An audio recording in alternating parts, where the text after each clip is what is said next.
Merci Madame la Présidente. Monsieur le Président du Conseil exécutif, Mesdames et Messieurs du Conseil exécutif, chers collègues. Évidemment, je ne vais pas vous parler chiffres, puisque cela a été déjà débattu et évoqué. On est dans une dimension purement, essentiellement politique. Et je voudrais quand même dire que affirmer que le fait que la situation est grave et solennelle, ce n'est pas faire du psychodrame. Parce qu'en politique, il faut aussi faire des choix. Politique, c'est l'art de rendre possible ce qui est souhaitable, et c'est aussi faire des choix et renoncer à un certain nombre de choses, même lorsque nous n'avons pas de situation idéale en face de nous. L'ensemble du diagnostic, des éléments du diagnostic fait par le président du Conseil exécutif, repris par d'autres, y compris, à travers le positionnement que je salue moi aussi, par Paul Félix Benedetti, démontre que si nous sommes élus dans cette Assemblée pour défendre l'intérêt général de la Corse et des Corses, nous ne pouvons pas nous soumettre à ce qu'est une inquisition. Dialoguer, le président l'a fait, nous l'avons fait en tant que parlementaires, parce que je vais quand même revenir là-dessus. Les amendements d'appel demandant à ce que l'État contribue dans le PLFR qui est arrivé, à l'image de ce qu'il a fait pour la Brittany Ferries, une aide exceptionnelle de 45 millions d'euros, non pas à travers le PGE, pour des raisons de Brexit. Aide exceptionnelle dans le PLFR à la compagnie Brittany Ferries. Nous les avons sollicités, nous avons sollicité ce dialogue, nous avons sollicité ces échanges, nous avons demandé des réunions de travail, nous en avons eu des réunions de travail.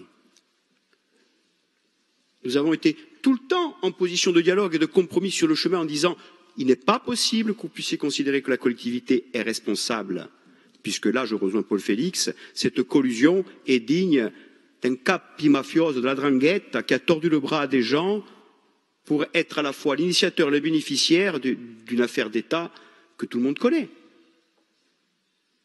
Jamais il n'a été l'intention dans l'État jusqu'à ce jour de donner suite, jamais. De gagner du temps, oui, de mettre dans la seringue des élus locaux. Le terme local est très péjoratif dans les propos du gouvernement, pour dire oh, continuité de l'action publique, ça nous a été évoqué. Continuité de l'action publique, oui, histoire passée. Vous devez payer, vous devez assumer, c'est la continuité de l'action publique. Mais pour qui nous prend-on? Pour qui nous prend-on? C'est méconnaître l'histoire de la Corse et des gens qui sont dans cette assemblée de croire qu'on va se laisser mettre dans la seringue et faire en sorte, si ce n'est pas pour les deux communes, que les SDIS n'aient pas de moyens, que l'APA n'ait pas de moyens, que les associations n'aient pas de moyens. Mais ça, jamais de la vie. Tant qu'on aura un souffle de vie, ça n'existera jamais. Alors on peut, dans ces situations qui ne sont pas commodes, critiquer, et puis on peut même ergoter, et puis on peut même oublier. Je veux dire, le président exécutif et d'autres ont été bien gentils sur l'histoire passée. Sur les avant l'heure, c'est pas l'heure, après l'heure, c'est plus l'heure quand on doit choisir. Mais la période 2007-2013, nous avons été très gentils. Nous ne sommes pas allés au bout du mécanisme. Si le combat se durcit, nous pourrions aller au bout du mécanisme. Parce que là, je rejoins Paul Félix Benedetti, il y aurait matière.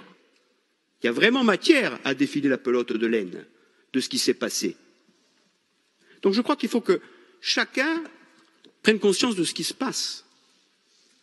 Le dire aujourd'hui, ce n'est pas surdramatiser, c'est prendre date, c'est poser les enjeux. Nous sommes face à la problématique du choix. Devons-nous nous coucher, malgré les sollicitations de dialogue, maintes fois réitérées, maintes fois répétées? Devions-nous céder au fait que, oui, nous allons discuter, oui, nous allons nous voir, et puis on ne se voit pas. Oui, nous allons peut-être jusqu'à proposer un étalement, puis pas formaliser non plus. C'est ça qui est devant nous. C'est cette irresponsabilité-là, mais finalement ce n'est pas une responsabilité. Je rejoins ce qui a été dit. Il y a une volonté dans l'appareil d'État de contraindre cette collectivité. Il y a une tendance dans l'appareil d'État qui veut contraindre cette collectivité. Il y en a d'autres, non, mais non pas pignon sur rue à l'heure où l'on parle. Et je regrette, mais lorsqu'on a fait la résolution la dernière fois, nous avons parlé entre nous. Nous étions confrontés à une situation dramatique et nous étions en train de construire une convergence, se reconnaître dans l'idée qu'il fallait cheminer vers l'appel au dialogue. Mais à l'heure, et le président l'avait dit, Il n'y avait pas de signe tangible de dialogue politique, il n'y en a jamais eu. Je rappelle qu'en septembre 2020, le président de la République est venu en préfecture d'Ajaccio. Le Premier ministre devait venir en octobre 2020. Ça devait être un nouveau cycle, y compris pour les prisonniers.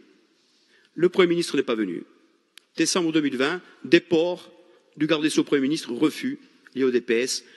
Pas d'annonce du Premier ministre sur la situation économique, sur le statut fiscal, sur le PTIC, rien. Rentrée 2021, rebelote. Réunion de travail, on avance, le Premier ministre doit venir. Il doit venir le 15 novembre. Vous savez très bien, alors, nous savons tous très bien ici qu'il ne vient pas. Et pourquoi? Parce que ça joue la montre, parce qu'il n'a pas réfléchi sérieusement et parce qu'il n'y a pas envie de réfléchir sérieusement à des solutions posées, y compris de compromis, y compris de cheminement technico-politique, pour cheminer, parce qu'on n'a jamais été dans le tout ou rien, jamais. Partons en face, nous avons tout ou rien. En face, c'est dos au mur. Je crois qu'à un moment donné, dans ces situations-là, il faut être clair. Ce ne sont pas des situations simples, mais il faut prendre ses responsabilités. C'est cela aussi l'éthique de responsabilité. Donc moi, je salue évidemment le point de vue et le discours du président du Conseil exécutif, mais aussi d'autres groupes, qui, malgré les critiques qu'ils auraient pu émettre sur le BS, ont saisi l'importance du moment. Je crois que demain sera un autre jour. Est-ce que ça veut dire que c'est la fin de la collectivité? Est-ce que ça veut dire que l'on ne pourra plus rien faire? Les enjeux se posent pour nous comme ils se posent pour l'État.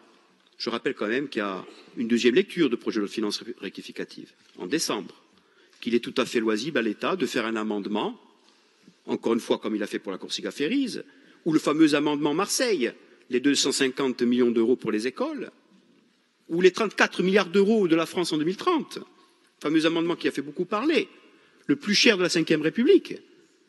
Donc de quoi parle-t-on? On parle de volonté politique et de reconnaissance de ce qui a été.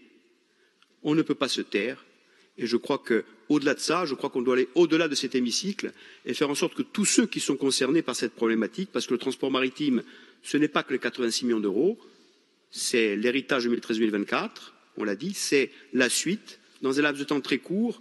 Je crois que l'ensemble du monde économique, syndical, social, institutionnel de l'île est concerné et notre devoir sera d'aller à leur rencontre et de créer les conditions du dialogue et du rassemblement pour n'avoir comme un seul épicentre l'intérêt général de la Corse et des Corses.